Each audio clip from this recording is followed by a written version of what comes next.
I got a message from the people at the in Switzerland when they actually were opening up the portals, claiming they saw giant faces and it scared them. So what I'm saying is when you went on record saying by such and such a date, and I don't remember it, to the day was the day, and this is in Great Britain, when multiple policemen responded to reports in the area of the CERN Abbas giant, A-B-B-A-S. It's C-E-R-N-E, Abbas giant. Now you're talking about bringing it right fast forward. We are talking about a global agreement amongst the most powerful people in the world to welcome Lucifer back to the planet. They're using all the technology of the fallen ones, all the technology of the ancient ones, and all that they're able to grasp, acquire, steal, murder for, or get in any way to make the fulfillment of the rule and reign of Lucifer on earth pertinent and in a very timely way. And so we're there, and I would tell you this, all my sources say what's coming in from beyond the stars is an armada. It's not about Planet X, though that exists. It's not about Nibiru. It's not about Gabriel's fist. It's about this invasionary armada. And just so you know, and Tom, you had it too, I think, on your website, but there was a tongue-in-cheek proposal for Death Star. You know, it was supposed to cost $250 billion, blah, blah, blah. It would be interesting for people to know that we, the United States, has a deep space-based assets watching exactly that. And there are Russians and American scientists, I think even Hoagland claims, and rightfully so, that Phobos is artificial.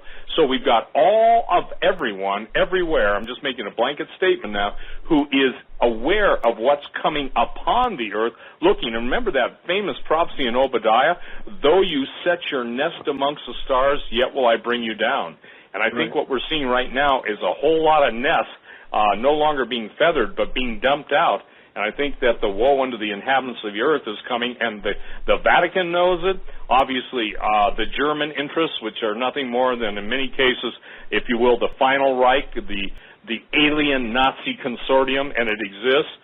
So the point is that everything you're saying about Mount Graham, and then the other Native Americans, different tribes in Arizona, the same myths, the same legends, and the same expectations are throughout the entire Native American culture, whether you go to the Northeast, New England, the Algonquin, the Iroquois, everybody that's out in around the Great Lakes and further east, across the desert Southwest, into Nevada. You can't get away from the giants, the alien connection, and the intel. And I thought that was fascinating. When you just said that a minute ago, you and I caught a lot of flack for the last decade, 2 decades, whatever. But now everything we've talked about is pointing to that there is a great expectation. The only ones I see living in denial are people that simply don't want to embrace what you and I and others are laying out as is almost irrefutable evidence that this is what they're going for.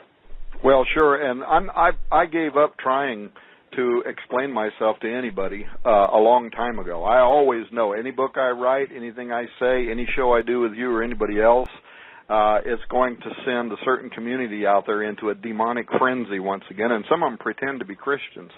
But there's nothing you can do for them except keep doing what we do, keep speaking the truth.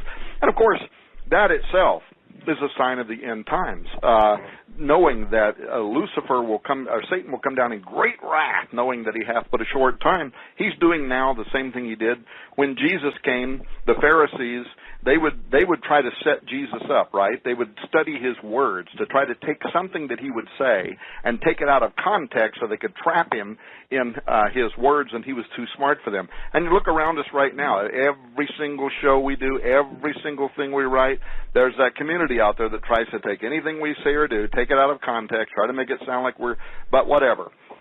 Jesus said that the Pharisees were of their father, the devil. He said if they hate me, they're going to hate you too. So we'll just keep doing what we do. They'll keep doing what they do. And one of these days, the judgment seat of Christ will happen and the sheep are separated from the goats. There is a mass or something moving towards Earth with a definite arrival destination. And I believe that it can only be seen using Lucifer-like infrared technology. This is where a great deal of our research is going to point. It's being monitored from Mount Graham. And by the way, Steve, it rings really true to what I was told from Phobos. Remember him? I don't get to talk to him no more for reasons I can't explain. I haven't actually for a few years. But years before this infrared technology was brought to Mount Graham in the form of the Lucifer device, remember, and this a couple of years before the Vatican spokesperson started talking so much about our space brothers, he had said, when you see the Vatican start talking about this, know that the clock is ticking down. Remember, you and I did shows a decade ago talking about that. And almost right after, Cosmonalgo put out his little booklet talking about our space brothers. Gabriel Funes went on, into the media talking about our space brothers. But at the same time, before infrared technology came to Mount Graham in the form of the Lucifer device, Phobos had told me something that I then speculated about in the book The Ahriman Gate. This was written in 2005, so it was years before Lucifer went to Mount Graham. And what he had inferred was the governments of the world were secretly using infrared to monitor a hidden UFO armada parked beyond view of our normal telescopes. And I wrote about that. You can read about it. It's like page 180 through 250 or whatever it is of the Ahriman Gate, where I literally put into a fictional account, but exactly what Phobos had told me. Well, now it turns out that the information that I received from him and used as an outline in the Ahriman Gate might have been truer and way ahead of what I had understood at the time. And furthermore, that now seems to be set to start unfolding in the year 2013. The bottom line is this, so I can get past this point. I'm looking at the clock. I realize we're going to go to a break in just a moment. We intend to provide files, images, over 20 hours of audio interviews with leading experts, private PDFs sent to us from Vatican astronomers, even video that will more than suggest that Rome is paving the way for the imminent, widespread acceptance of an alien savior, and there's reasons why they are doing that is beyond their control. They also believe it's going to lead the masses to believe that God's going to use these extraterrestrials in a way that he used them once before. In other words, they're interpreting them like we would think of as angels, as his agents in creation. And according to the Vatican's top theologians, this is going to be presented in a way that it does not immediately require us to explicitly renounce our faith in God, but it is going to require radical reinterpretation of Christianity as somehow this information is presented. It's also going to be useful for establishing a global system and religion, another goal the Vatican has emphasized lately.